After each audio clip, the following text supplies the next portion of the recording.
मिटा दे अपनी हस्ती को अगर कुछ मर्तबा चाहे कि दाना खाक में मिलकर गुले गुलजार होता है। जी हाँ दोस्तों, बहुत बहुत स्वागत करता हूं आपके अपने YouTube चैनल एग्जामनाथ पे। मैं शेखर एक और वीडियो लेके आ गया हूं। जैसा आप सभी जानते हैं, मैं अपने क्षेत्र में एक एग्जामनाथ सामान्य ज्ञान प्रतियोगिता करवा रहा हूं और आज ये कोशिश फाउंडेशन के तत्वाधान में सामान्य ज्ञान प्रतियोगिता हो रही है एग्जामनाथ YouTube चैनल के द्वारा। और ये मॉडल पेपर आज पार्ट 2 लेके आया हूं। इससे पहले आपको पार्ट 1 मिल चुका है, आप सभी जाकर के चेक कर सकते हैं और उस वीडियो को देख सकते हैं।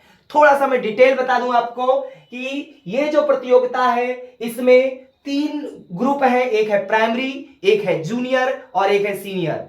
सभी स्तरों में, सभी लेवल में 50 क्वेश्चंस होंगे और उसके लिए आपको 1 घंटे का समय दिया जाएगा। कितना? 1 घंटे का। निगेटिव मार्किंग होगी। अगर आप सही करते हो तो आपको 2 अंक मिलेंगे, लेकिन गलत जाने पर आपको आधा नंबर मतलब 0.5 अंक जो है ऋणात्मक दिए जाएंगे, निगेटिव मार्क दिए जाएंगे। तो बच्चों आप लोग ध्यान रखिएगा कि ऐसे प्रश्न जो डाउट वाले हों उस पे ज्यादा अटेम्प्ट करने का प्रयास ना कीजिएगा। और ये जो मॉडल पेपर है ये इसलिए मैं दे रहा हूं जिससे आपको फॉर्मेट पता चल सके, आपको एक मॉडल पेपर पता चल सके, आपको ये क्लियर हो सके कि आखिर किस टाइप के प्रश्न, किस स्तर के प्रश्न आपके परीक्षा में पूछे जाएंगे।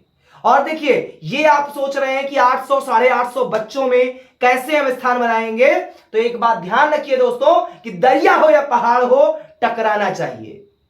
दरिया हो या पहाड़ हो टकराना चाहिए और जब तक न टूटे सांस जिए जाना चाहिए, जब तक न टूटे सांस जिए जाना चाहिए। तो आपको ध्यान रखना है, टकराइए। तो देखिए, आपके लिए हार का तो ऑप्शन होना ही नहीं चाहिए। जीतोगे या सीखोगे, हार कहां से जाओगे भाई?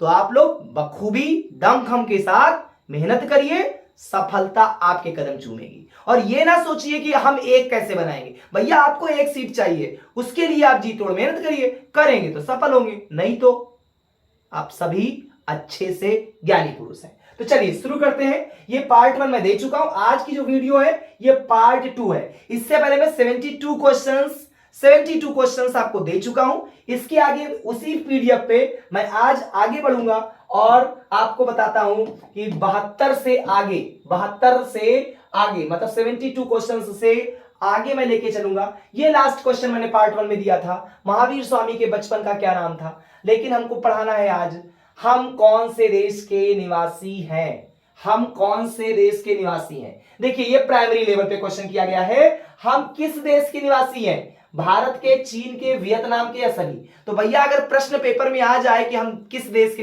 हम मतलब हम सभी मतलब जिसमें प्रश्न पूछा जा सकता है, तो भैया ये पेपर कहां हो रहा है तो हिंदुस्तान ही में। तो जब हिंदुस्तान में है तो हम लोग कहां के निवासी हैं? ऑप्शन ए। क्या होगा आंसर? भारत होगा। क्यों? क्योंकि ये पेपर जो है वो भारत में ही तो है, उत्तर प्रदेश में ही तो है। तो समझ में आ रहा है ना, हम कहां के निवासी, हम मतलब उस छात्र छात्रा से कहा जा रहा है कि आप किस देश के निवासी हो। तो भैया कहां के हो? आप सभी भारत के हो, चीन वीन नहीं है। समझ में आया?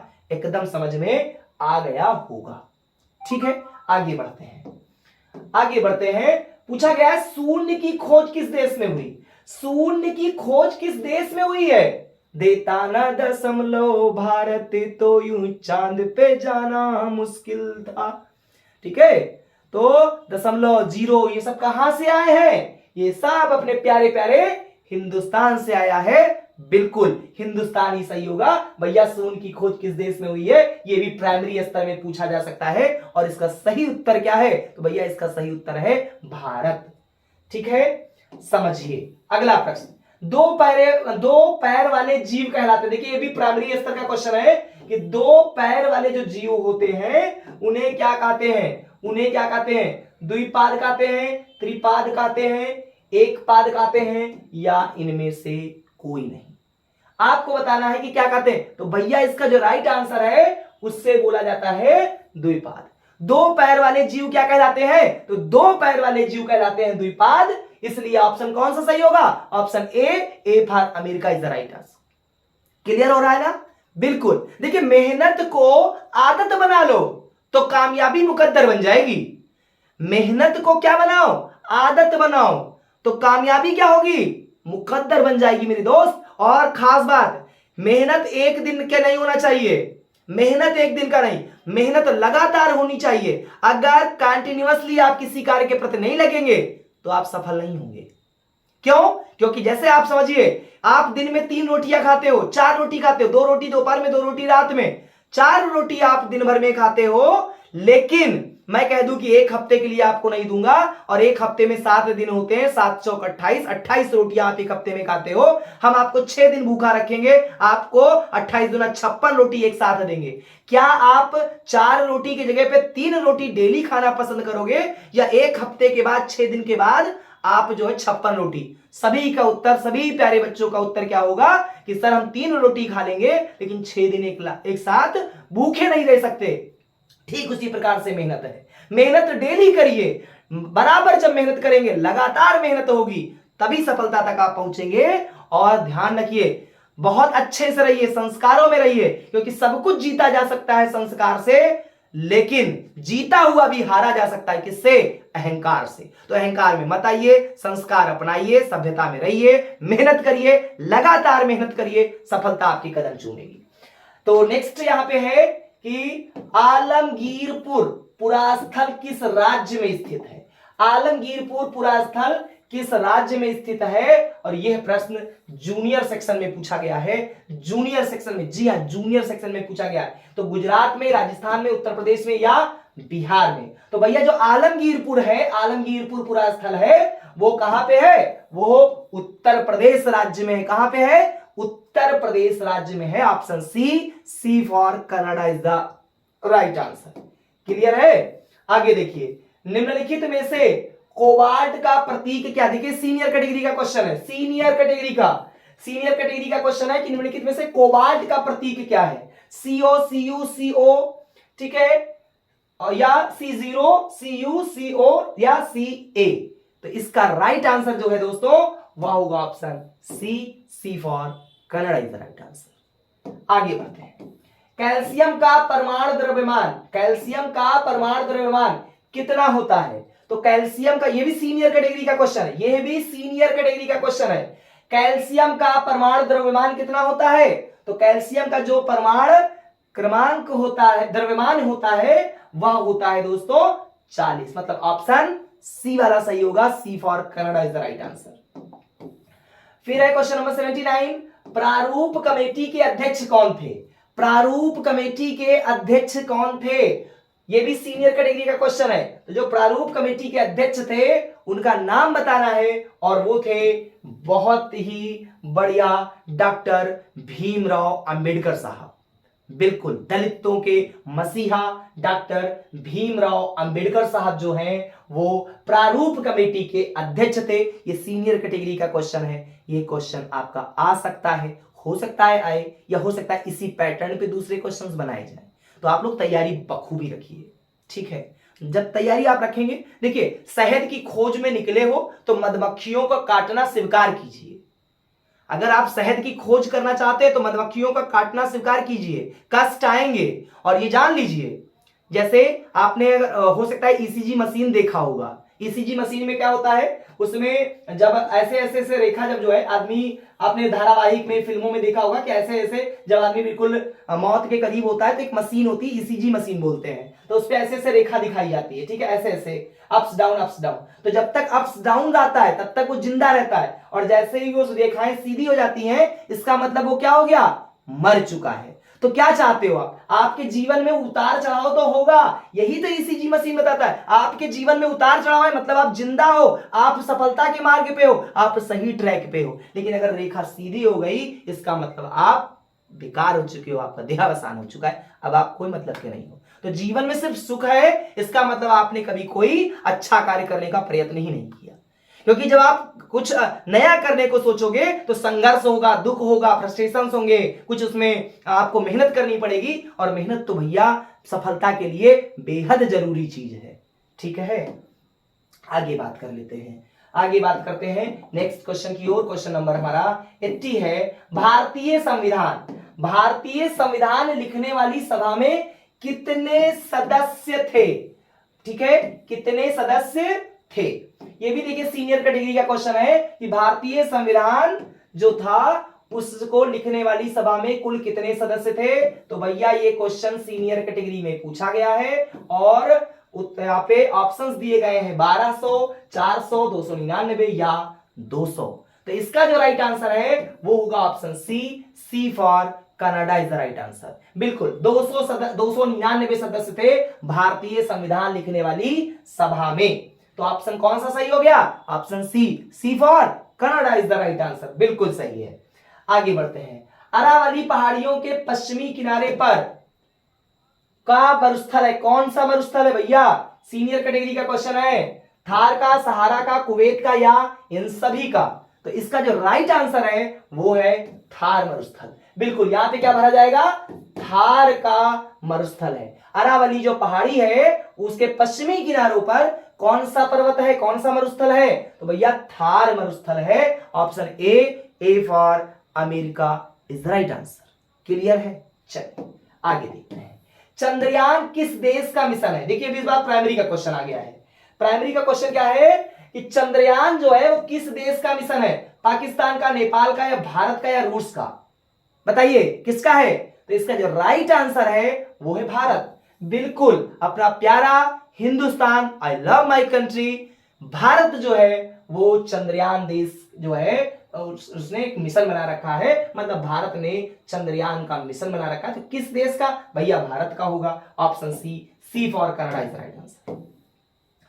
अगला क्वेश्चन है, अगला क्वेश्चन ध्यान से देखिए। हाल ही में किस नाम का चंद्रयान चंद्रमा पर पहुंचा? देखिए भारत ने कुछ चंद्रयान भेजा था, तो वो कौन, नाम क्या था? चंद्रयान 3, चंद्रयान 10, चंद्रयान 120 या सभी? ये प्राइमरी लेवल का क्वेश्चन है। तो किस नाम का चंद्रयान चंद्रमा पर पहुंचा है? बताओ, बताइए आप सभी, कमेंट किया करिए। वीडियो अच्छी लगे कमेंट करो, लाइक करो, शेयर करो और चैनल पे नए हो तो सब्सक्राइब कर लीजिएगा, क्योंकि ऐसी बहुत महत्वपूर्ण वीडियोस आपको मैं बराबर देता रहता हूं। तो किस बात की जो है, एक अल्लाह ने तो अंगूठा काट के रख दिया था, आप क्या अपने गुरु जी के लिए एक लाइक और एक सब्सक्राइब नहीं कर सकते, एक शेयर नहीं कर सकते?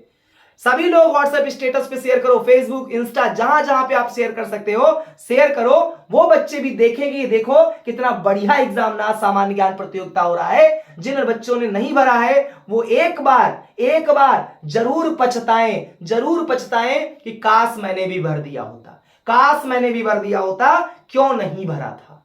कितने न्यूनतम शुल्क में ये परीक्षा हो रही है, न्यूनतम, अति न्यूनतम शुल्क में परीक्षा हो रही है, क्यों नहीं भरा? तो अगले साल के लिए वो तैयार रहे। तैयारी आज से करिए, क्योंकि सफलता एक दिन में नहीं मिलती है, लेकिन दोस्तों लगातार मेहनत करेंगे तो एक दिन जरूर मिलेगी। समझ में आ रही है ना बात? भेजवा में घुस रही है ना घुस रही हो तो क्या करो, एक गिलास ठंडा पानी पियो, मुख पे पानी छिड़को और फिर वीडियो देखो, समझ में आएगा।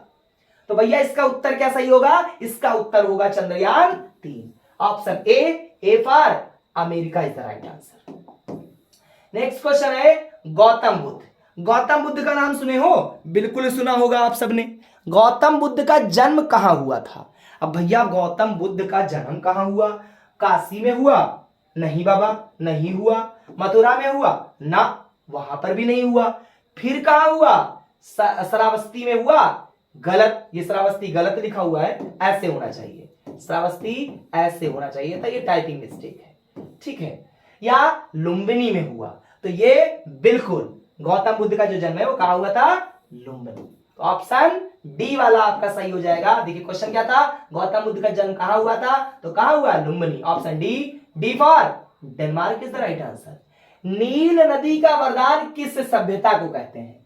नील नदी का जो वरदान है, नील नदी का जो वरदान है वो किस सभ्यता को कहते हैं? हड़प्पा सभ्यता, मिस्र सभ्यता, मेसोपोटामिया सभ्यता या चीन सभ्यता? तो इसका जो राइट आंसर है वह होगा मिस्र सभ्यता। ये जूनियर सेक्शन में क्वेश्चन आया हुआ है। किसमें? जूनियर है, ठीक है, समझ में आ रहा है? ठीक, आगे। अर्थशास्त्र पुस्तक के लेखक कौन थे? अर्थशास्त्र, इकोनॉमिक्स जिसको बोलते हो आप अंग्रेजी में, अर्थशास्त्र पुस्तक के लेखक कौन थे? वेदव्यास, जूनियर सेक्शन में पूछा गया है। वेदव्यास नहीं, कल्लाड़ नहीं, चाणक्य बिल्कुल सही है, मेगास्थनीज गलत है। तो कौन सा ऑप्शन सही है? आपका ऑप्शन सी वाला सही है, C for Canada is the right answer. आगे देखिए, हड़प्पा सभ्यता किस नदी के तट पर स्थित है? हड़प्पा सभ्यता किस नदी के तट पर स्थित है? जूनियर सेक्शन में क्वेश्चन आया है और ये प्रश्न जो है आप सभी एनसीईआरटी प्ले स्टोर पे जाओ, प्ले स्टोर पे एनसीईआरटी बुक को इंस्टॉल कर लीजिए। प्राइमरी वाले प्राइमरी मतलब कक्षा 3 का कर लीजिए, जूनियर वाले बच्चे कक्षा 6 की कर ले और सीनियर कैटेगरी के बच्चे कक्षा 9 की कर लें। इस तरीके से ये free of cost play store, Google play store पे उपलब्ध है। आप सभी गूगल प्ले स्टोर पे जाके एनसीईआरटी बुक को फॉलो कर लें। हिंदी से, अंग्रेजी से, गणित से, विज्ञान से, जीके से, इन सभी विषयों से, सामाजिक विषय से, इन सभी विषयों से आपके प्रश्न आपके परीक्षा में देखने को मिलेंगे। और तब पछताए क्या हो जब चिड़िया चुग गई खेत। उस दौरान जब आप सोचेंगे काश पढ़ लिया होता, तो बस सिर्फ काश ही होता, काश ही होगा। अभी समय है, अभी समय है और सही समय है, अभी समय है, सही समय है। बिल्कुल क्या करिए, एकदम लोहा गर्म है, प्रहार करिए, जिस आकार में ढालना चाहेंगे ढाल देंगे, सफलता अर्जित करेंगे। बड़ी परीक्षा है, बहुत छात्र छात्राएं हैं और ऐसे में अगर आप टॉपर लिस्ट में होते हो तो आपका जो आत्मविश्वास है वो काफी बढ़ चुका होगा। मैं ये नहीं कह रहा हूं कि आप यूपीएससी एग्जाम टॉप कर गए हो इस छोटी सी परीक्षा, मैं इसको बहुत बड़ी परीक्षा नाम नहीं दे रहा हूं, लेकिन 800, 850, 900 बच्चों के उसमें अगर आप क्या करते हो, जगह बनाते हो first, second, third, fourth, fifth, six, seventh, eighth, ninth, 10th में, टॉप 10 में अगर आप हो तो आप एक विशेष छात्र हो, आपको पुरस्कृत किया जाएगा, आपको सम्मानित किया जाएगा। ऐसा कैसा लगेगा आपको, सोचिए जरा। 900 बच्चों में आप टॉप 10 में हो, कैसा लगेगा? एकदम बढ़िया फीलिंग आने वाली है। इसके लिए मेहनत करना पड़ेगा, ठीक है। तो हड़प्पा सभ्यता किस नदी, भैया किस नदी के तट पर स्थित है? किस नदी के? इसका जो सही उत्तर है वो है सिंधु नदी। किस नदी पे? सिंधु नदी पे है। Option A for America is the right answer. निम्नलिखित में कौन बड़ा है? निम्नलिखित में कौन बड़ा है? प्राइमरी लेवल पे बहुत सरल है, लेकिन ध्यान रखिएगा सरल नहीं आएंगे प्रश्न, पहले बताए दे रहा हूं बाबू, सरल नहीं आएंगे। घुमाऊ क्वेश्चन दूंगा, घुमाऊ, दिमाग आपका थोड़ा क्या होगा, थोड़ा सा डगमग डगमग होने वाला है। क्यों डगमग होगा? क्योंकि सभी लोग अगर सरल ही दे देंगे तो सभी टॉप कर जाएंगे। हमें तो मेरिट लिस्ट वाले बच्चों को चाहिए ना, तो उसके लिए जो मेहनत करेगा, जो दिमाग लगाएगा, थोड़ा दिमाग लगा के करिएगा। क्वेश्चंस को थोड़ा समय बदलने का प्रयास करूंगा। तो निम्नलिखित में कौन बड़ा है? हाथी, चींटी, या ए व बी दोनों, या इनमें से कोई नहीं? भैया बताओ, हाथी बड़ा है चींटी? तो भैया आंख बंद करके कह सकते हो कि हाथी बड़ा है। मतलब कौन सा ऑप्शन सही है? Option A for America is the right answer. अब देखिए क्वेश्चन प्राइमरी का आया है, सरल क्वेश्चन है। राजू पहले दिन 50 गाय चराने ले गया और वापस 51 गाय लाया। दूसरे दिन 4 गाय और बढ़ी। बताओ उसके पास कितनी गाय बढ़ी हैं? ठीक है, तो कितनी गाय बढ़ी हैं आपको यही तो उत्तर देना है। क्या करना है? 1 मिनट, यही उत्तर आपको यहां पे देना है। तो कितनी गाय बढ़ी हैं? देखिए यहां पे मैं आपको समझा देता हूं। पहले दिन 50 लेके गया लेकिन लाया वापस 51, मतलब कितनी गाय बढ़ गई? 1 बढ़ी। और कहा जा रहा है दूसरे दिन 4 गाय और बढ़ गई हैं, तो बताओ उसके पास कितनी गाय बढ़ी? तो टोटल कितनी बढ़ी है? 5। इसका मतलब उत्तर कौन सा होगा? 5 वाला जहां पे लिखा होगा वही सही होगा। और 5 कहां लिखा है बताओ? 5 लिखा है ऑप्शन बी में, B for Bombay is the right answer. ठीक है, कहां लिखा है? बी में लिखा हुआ है और इस तरीके से ऑप्शन बी वाला आपका सही हो जाएगा। आगे देखो, नेक्स्ट क्वेश्चन है सीनियर कैटेगरी का है। सीनियर कैटेगरी का है, किसी शंकु की ऊंचाई और तिर्यक ऊंचाई क्रमशः 21 सेंटीमीटर और 28 सेंटीमीटर है। इसका आयतन ज्ञात कीजिए। ठीक है, तो मैं यहां पे पूरा एक्सप्लेन नहीं करूंगा, बट इसका जो ऑप्शन सही होगा वो होगा option A for America is the right answer. आप लोग लगा लीजिएगा। फिर क्या है? परमाणु त्रिज्या को में मापते हैं, किसमें? सीनियर कैटेगरी का क्वेश्चन है। माइक्रोमीटर में, सेंटीमीटर में, नैनोमीटर में, या उपरोक्त सभी? किसमें नापा जाता है? तो इसका जो राइट आंसर है दोस्तों वह होगा नैनोमीटर। किसमें? नैनोमीटर में मापा जाता है। Option C for Canada is the right answer. बिल्कुल। आगे देखिए, संविधान सभा की पहली बैठक कब हुई? संविधान सभा की पहली बैठक कब हुई? सीनियर कैटेगरी का क्वेश्चन है। तो संविधान सभा की जो पहली बैठक हुई थी वो हुई थी दिसंबर 1946 में। जी हां, दिसंबर 1946 में संविधान सभा की पहली बैठक हुई थी। कब हुई थी? पहली बैठक दिसंबर 1946 में हुआ था। दिसंबर 1946। क्लियर? एकदम क्लियर होना चाहिए। गोले का पृष्ठीय क्षेत्रफल बताइए। सीनियर कैटेगरी का है, सीनियर कैटेगरी का क्वेश्चन है और गोले का पृष्ठीय क्षेत्रफल बताना है। क्या उत्तर सही होगा? इसका उत्तर सही होगा option A 4 pi R square. 4 pi R square. 4 pi मतलब वो लेटे वाला नहीं, 4 पाई कह लो ना, 4 pi R square. 4 pi R square. Next है 2x square plus 5x plus 3 में शून्यकों का योगफल बताइए।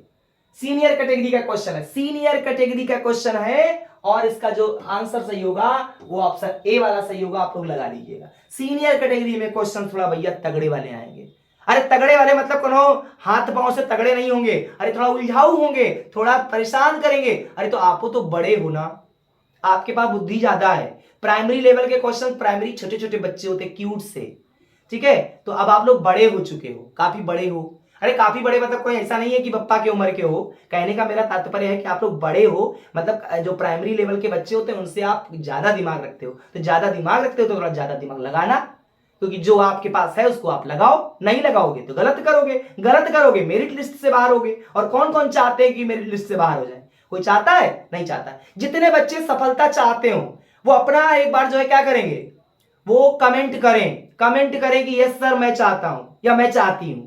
देखते हैं कितने बच्चे मेरिट लिस्ट में नाम लाना चाहते हैं। वो सभी बच्चे अपना नाम लिखें और लिखें कि I love Examnath YouTube channel, I love Examnath YouTube channel. क्योंकि आज एग्जामनाथ यूट्यूब चैनल ही है जिसने इतनी बढ़िया आपके लिए सामान्य ज्ञान प्रतियोगिता लेके आया है। देखिए बार बार मैं कह रहा हूं कि आप या तो सीखोगे या जीतोगे, हारोगे नहीं। तो ऐसी सफलताएं कब आपको मिलेंगी? जब आप लगातार मेहनत करो। एक खास बात, और एग्जामनाथ यूट्यूब चैनल ना होता तो क्या प्रतियोगिता होती? तो लिख नहीं सकते हो आई लव एग्जामनाथ, लिखिए आप सभी अपने नाम के साथ। देखते हैं कितने बच्चे एग्जामनाथ यूट्यूब चैनल को सब्सक्राइब किए हैं और कितने बच्चे एग्जामनाथ यूट्यूब चैनल को पसंद करते हैं। सभी लोग लिखिएगा। देखते हैं, इस चीज को मैं चेक करूंगा। कोलाडाइल विलयन, कोलाइडल विलयन वास्तव में कैसा मिश्रण है? कोलाइडल विलयन वास्तव में कैसा मिश्रण है? यह प्रश्न सीनियर कैटेगरी में पूछा गया है और यह एक विषमांगी मिश्रण है। विषमांगी मिश्रण है। Option B for Bombay is the right answer. Next question है 96 नंबर का। यदि हम किसी वस्तु के आर पार नहीं देख सकते हैं तो वह वस्तु क्या है? वह वस्तु पारदर्शी है या अपारदर्शी है या पारभासी है या ए बी व सी तीनों है? आपको इसे बताना है। तो भैया इसका राइट आंसर क्या होगा? इसका राइट आंसर क्या होगा? इसका राइट आंसर होगा अपारदर्शी। भैया अपार, जो पार ना कर पाए, जिसको देख ना पाओ पार वाली चीजें, लेकिन जिसको देख लो वो पारदर्शी। तो यहां पे नहीं देखने की बात हो रही है। तो क्या आंसर सही होगा? Option C for Canada is the right answer. आगे देखिए, विद्युत सेल, ये विद्युत नहीं होना चाहिए, विद्युत होना चाहिए, ठीक है। विद्युत सेल का एक स्रोत है, जूनियर कैटेगरी में पूछा गया है। बिल्कुल, परिपथ है, धारा है, विद्युत है या रोधक है? ये विद्युत होना चाहिए।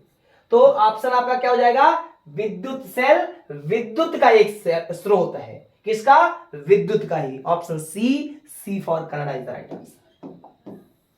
छाया किसकी बनती है? जूनियर कैटेगरी का है। छाया किसकी बनती है? छाया किसकी बनती है? तो भैया जो छाया होती है वो अपारदर्शी वस्तुओं की ही बनती है। छाया किसकी बनती है? अपारदर्शी वस्तुओं की। मतलब option A for America is the right answer. आगे बात करते हैं, पत्थर की चट्टानों पर लिखे लेख को कहते हैं। पत्थर की चट्टानों पर लिखे लेख को क्या कहते हैं? जूनियर सेक्शन में पूछा गया है। भोजपत्र, स्तंभ लेख, शिलालेख या ताम्रपत्र। तो इसका जो राइट आंसर है वह होगा शिलालेख। शिला माने नहीं होता है पत्थर, और जो पत्थर पे लिखा जाए, पत्थर की चट्टानों पे लिखा जाए, उसे क्या कहते हो? उसे कहते हो आप शिलालेख। Option C for Kannada is the right answer. Clear है? बिल्कुल क्लियर होना चाहिए। लंबाई का एसआई मात्रक क्या है? लंबाई का एसआई मात्रक क्या है? तो लंबाई का एसआई मात्रक क्या होता है? वह होता है आपका मीटर। यह सीनियर कैटेगरी में पूछा गया है। तो लंबाई का एसआई मात्रक होता है जो है metre. Option A for America is the right answer. फिर है पौधों में कितने प्रकार की जड़ें पाई जाती हैं? पौधे में कितनी प्रकार की जड़ें पाई जाती है? जूनियर कैटेगरी में पूछा गया है। कितनी प्रकार की? 4, 5, 3 या 2? इसका जो राइट आंसर है दोस्तों वह होगा ऑप्शन बी वाला, 2 प्रकार की जड़ें पाई जाती हैं। जी हां, बिल्कुल सही सुने हो, 2 प्रकार की। Option D for Denmark is the right answer. Next है पुष्प के किस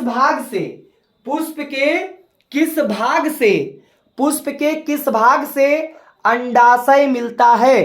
पुष्प के किस भाग से अंडाशय मिलता है? तो भैया दल से, दलपुंज से, स्त्री केसर से, या इनमें से कोई नहीं। इसका राइट आंसर आपको बताना है, और इसका जो राइट आंसर है वह होगा स्त्री केसर। Option C for Canada is the right answer. पत्तियों का वास्तविक रंग क्या होता है? जूनियर कैटेगरी का हरा होता है, लाल होता है। भैया ये तो बहुत सरल है। ऑप्शन ए वाला सही हो जाएगा। पत्तियों का वास्तविक रंग क्या होता है?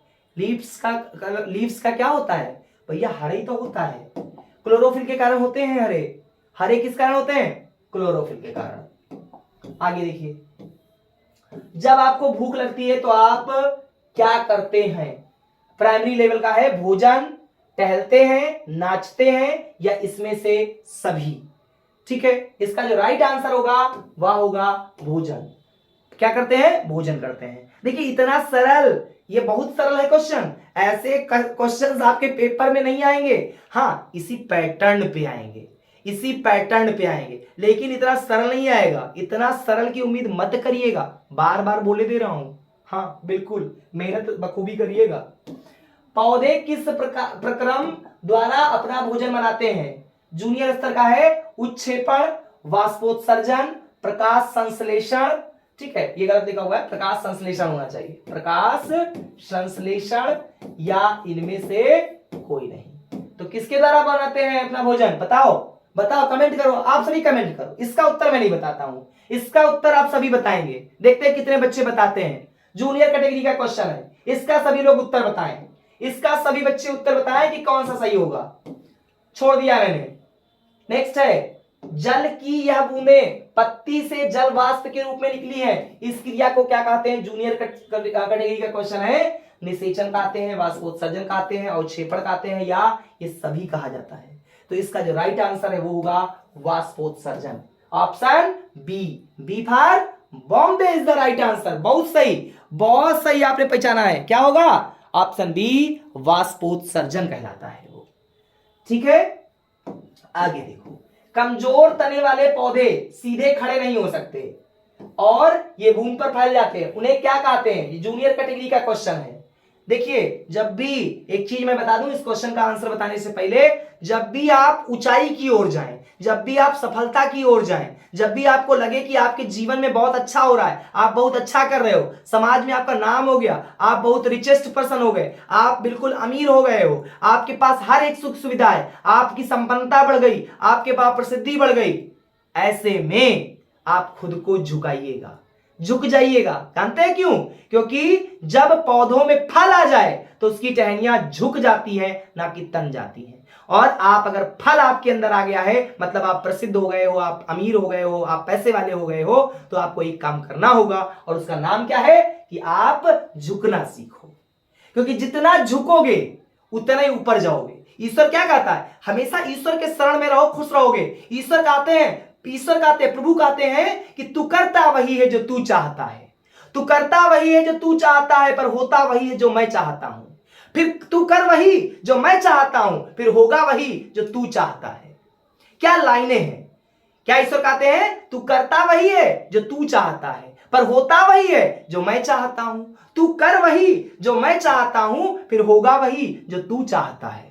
ठीक है, तो ईश्वर के शरण में रहो, ईश्वर में भरोसा रखो, मेहनत करो, सफलता अर्जित करो, माँ बाप का नाम रोशन करो, गुरुओं का नाम रोशन करो, अपने विद्यालय अपने परिवार का नाम रोशन करो, और हमेशा उस फलक पे रहो, उस जगह पे रहो कि गांधी खत्म हो जाए, गांधीवाद भी रहना चाहिए। जैसे एक लोग ने मुझसे पूछा था कि सर ये बताइए, मैं मरना नहीं चाहता हूं, मैं बहुत दिन जिंदा रहना चाहता हूं, मैं 80 साल पे नहीं मरना चाहता, मैं 180 साल 280 साल 380 साल जीना चाहता हूं, क्या इसका कोई उपाय है? मैंने कहा है।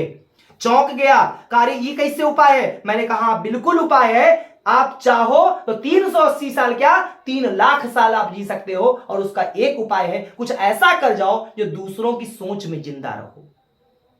सुभाष चंद्र बोस का नाम सुने, भगत सिंह का नाम सुने, चंद्रशेखर आजाद का नाम सुने, भगत जो है पंडित राम प्रसाद बिस्मिल का नाम सुने, अशफाक उल्लाह खां का नाम सुने, लाला लाजपत राय का नाम सुने। बहुत ऐसे नाम हैं जो क्या है बहुत पहले खत्म हुए, नाम जिंदा है और रहेगा, और रहेगा जब तक ये पृथ्वी रहेगी तब तक उनका नाम रहेगा। चारों धाम से अच्छा है कि आप उनके उस जगह पे जाइए जहां पे चंद्रशेखर आजाद खुद को शूट कर लिए थे। उस बंदूक को देखिए, बमतुल बुखारा क्या है, ये चीजें थी, वो चीजें थी, वो लोग नहीं थे, वो क्या थे? Guard house. चलिए बात करते हैं आगे कि कमजोर तने वाले पौधे सीधे खड़े नहीं हो सकते और ये फूम पर फैल जाते हैं, उन्हें क्या कहते हैं? तो उन्हें क्या कहते हैं, इसका सही उत्तर बताना है आपको। इसका सही उत्तर होगा ऑप्शन ए, विसर्पिलता। क्या कहलाएंगे? विसर्पिलता कहलाते हैं। Option A for America is the right answer.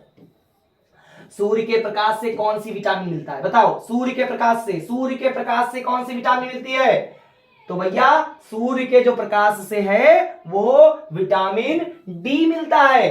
क्या? Vitamin D. हड्डियां मजबूत रहेंगी, थोड़ा होता सूर्य की किरणों को जरूर जो है, सूरज में बैठिए, धूप में बैठिए, उसका आनंद लीजिए। सनबाथ करने लोग जाते हैं बीच पे, गोवा वाली बीच पे, वहां वाली बीच पे, वहां फलाने वाली बीच पे। आप मत जाओ बीच पे यार, घर पे बैठ के थोड़ा बहुत घर के बाहर बैठ करके 10 मिनट का करो, विटामिन डी ले लो। क्या दिक्कत है? नहीं समझ में नहीं आएगी, अच्छी बातें कहां समझ में आती है भाई।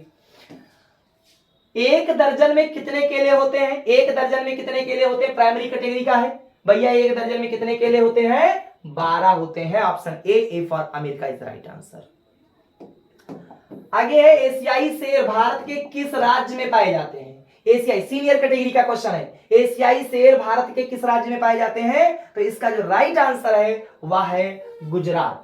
एशियाई शेर भारत के गुजरात राज्य में पाए जाते हैं। कहां पे? गुजरात राज्य में पाए जाते हैं। Option A for America is the right answer.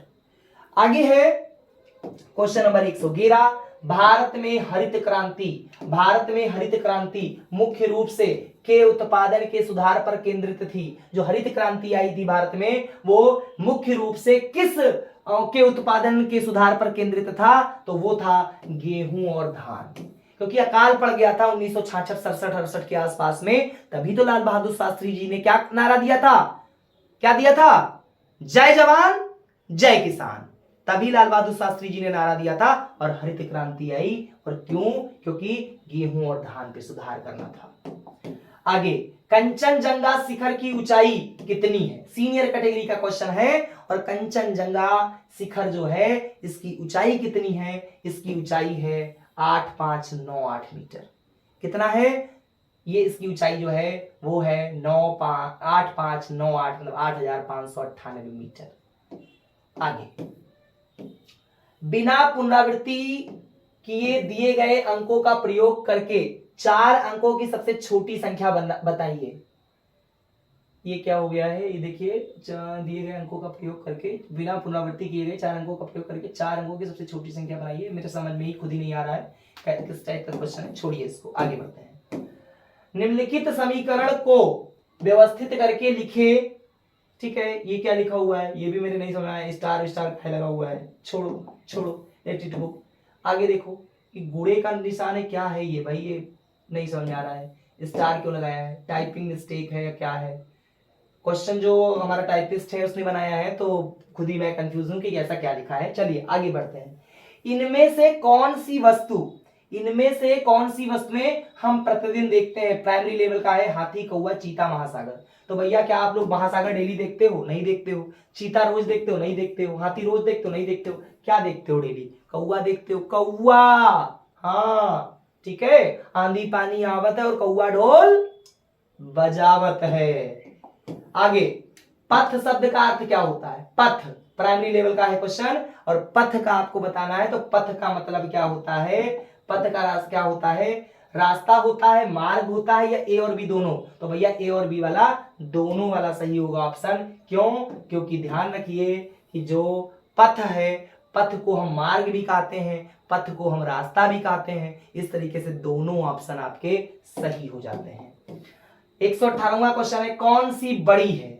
कौन सी बड़ी संख्या है यहाँ पे होना चाहिए? जूनियर कैटेगरी का क्वेश्चन है। 1, 0.99, 2.99 या 0। तो इसका जो राइट आंसर है वह होगा ऑप्शन सी वाला 2.99। ये ऑप्शन सही होगा। C for Canada is the right answer. किसी राज्य में वर्ष 2002-03 में 7,93,000 साइकिल बेची गई। वर्ष 2003-04 में बेची गई साइकिल की संख्या कितना पहुंच गया? 8,100,000 थी। किस वर्ष में अधिक साइकिलें बेची गई? तो इसको आप लोग दिमाग लगाइएगा। इसका आंसर 3-4 में होगा। Option A for America is right answer. A plus B का होल स्क्वायर का विस्तृत रूप क्या होता है? जूनियर कैटेगरी का है। ए प्लस बी का होल स्क्वायर बराबर क्या होता है? तो भैया ये होता है A square plus B square plus 2ab। A square plus B square plus 2ab, मतलब option A for America is the right answer. Next question देखिए क्या है कि दी गई, दी गलत लिखा हुआ है, दी गई ऐसे नहीं होना चाहिए, ठीक है, ये गलत लिखा हुआ है, जस्ट अ मिनट। तो लिखा है दी गई संख्या को घटते क्रम में व्यवस्थित करें। घटते क्रम में आपको व्यवस्थित करना है। ऑप्शंस आप देख लीजिए। पहले क्या है क्वेश्चन, देखिए क्या है, 4, 8, 5, 3, 6, 2, ए। इसको घटते हुए क्रम में आपको व्यवस्थित करना है। ऑप्शंस भी आपके सामने हैं। 4, 8, 5, 6, 3, 2, 1, 8, 6, 5, 4, 3, 2, 1, 1, 2, 3, 4, 5, 6, 8, या 4, 2, 1, 8, 5, 6, 3। तो घटते हुए क्रम में आपको देख लीजिएगा। इसका जो राइट आंसर है वह होगा option B for Bombay is the right answer. आगे देखिए, रंग बिरंगे फूलों को देखकर आपको कैसा लगता है? रंग बिरंगे फूलों को देखकर आपको कैसा लगता है? हंसना, रोना, घूमना, सोना। तो रंग बिरंगे जब आप फूल देखते होंगे तो आपको हंसना आता है, मजा आता है, आनंद आता है, हमारा मन प्रफुल्लित होता है। इसलिए option A for America is the right answer. शुक्ल युग की समय सीमा कितनी है? शुक्ल युग की समय सीमा कितनी थी? सीनियर कैटेगरी का है। शुक्ल युग की जो समय सीमा है वो 1918 से 1938 माना जाता है। इसलिए option A for America is the right answer. रबड़ का संबंध किस प्रकार की वनस्पतियों से है? टुंड्रा, हिमालय, मैंग्रोव, उष्णकटिबंधीय, वर्षावन। इसका जो राइट आंसर है वो होगा उष्णकटिबंधीय वर्षावन। Option D for Denmark is the right answer. Gillu किसकी रचना है? सीनियर कैटेगरी में आया है। गिल्लू किसकी रचना है? ये है महादेवी वर्मा जी की रचना है। गिल्लू किसकी रचना है? महादेवी वर्मा जी की रचना है। Option A for America is the right answer.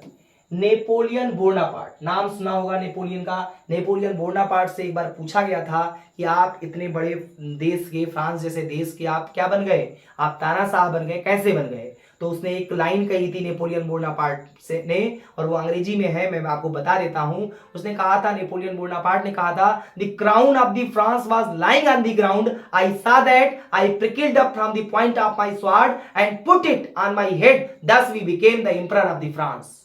मतलब मैंने फ्रांस देश का मुकुट धूल में पड़ा हुआ देखा, मैंने अपनी तलवार निकाली, अपने तलवार की नोक से उसको उठा के अपने ताकत के दम पे, अपने बल के दम पे उसको अपने सर पे जो है धारण कर लिया, और इस प्रकार से मैं फ्रांस जैसे देश का बेताज बादशाह बन गया। The crown of the France was lying on the ground, I saw that, I prickled up from the point of my sword and put it on my head, thus we became the emperor of the France. Clear है? एकदम clear होना भी चाहिए। तो Napoleon Bonaparte भैया जो थे, ये खुद को फ्रांस का सम्राट कब घोषित किया था? तो 1800 में नहीं, 1811 में नहीं, 1804 में किया था। कब किया था? 1804 में। कौन सा ऑप्शन सही होगा? C for Canada is the right answer.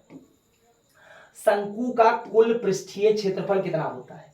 शंकु का कुल जो होता है वह होता है पाई आर, ये वाला ऑप्शन बी वाला आंसर सही हो जाएगा। B for Bombay is the right answer. Next question की ओर बढ़ेंगे। आजकल वाहनों में ईंधन के रूप में किसका उपयोग होता है? सीनियर कैटेगरी का क्वेश्चन है। द्रवीकृत पेट्रोलियम गैस, एलपीजी का, सीएनजी का, एनजी का या उपरोक्त सभी का? तो आज भैया संपीड़ित प्राकृतिक गैस सीएनजी का इस्तेमाल होने लगा है ईंधन के रूप में। किसका? सीएनजी का। ठीक है, आगे देख लो, आगे देख लो। आधुनिक खोजों के बाद पदार्थ की कितनी अवस्थाएं हैं? आधुनिक खोजों के बाद पदार्थ की कितनी अवस्थाएं हैं? तो भैया इसका जो राइट आंसर है वो है 5, option B for Bombay is the right answer. पदार्थ किससे मिलकर बना होता है? पदार्थ जो है वो किससे मिलकर बना होता है? सीनियर कैटेगरी का क्वेश्चन है। और जो पदार्थ होता है वह कणों से मिलकर बना होता है, option D for Denmark is the right answer. निम्नलिखित में से 12 के गुणनखंड की संख्या बताओ। 12 के गुणनखंड जूनियर कैटेगरी का है। 12 का गुणनखंड किससे हो सकता है? तो 12 का गुणनखंड किससे हो सकता है यही आपको बताना है। और इसका राइट आंसर क्या होगा? ऑप्शन ए 6 से हो सकता है। देखिए 7 से नहीं हो पाएगा, 5 से, और 12 तो वही संख्या आई हो तो किसी कोई भी संख्या तो कट जाती है। तो यहाँ पे आंसर आपका कौन सही होगा? ऑप्शन ए। ठीक है, 6 से 12 कट जाएगा, इसलिए ये सही होगा। अगला क्वेश्चन है। सन 1774 में बूर्बो राजवंश का फ्रांस की राजगद्दी पर आसीन हुआ। कौन हुआ था? लुई प्रथम, लुई 14वां, लुई 15वां या लुई 13वां? तो इसका जो राइट आंसर है वो है लुई 14वां। कौन सा? लुई 14वां, मतलब option B for Bombay is the right answer. ठीक है, जिस न्यूनतम तापमान पर ठोस पिघलाकर द्रव में बदला जाता है वह क्या कहलाता है?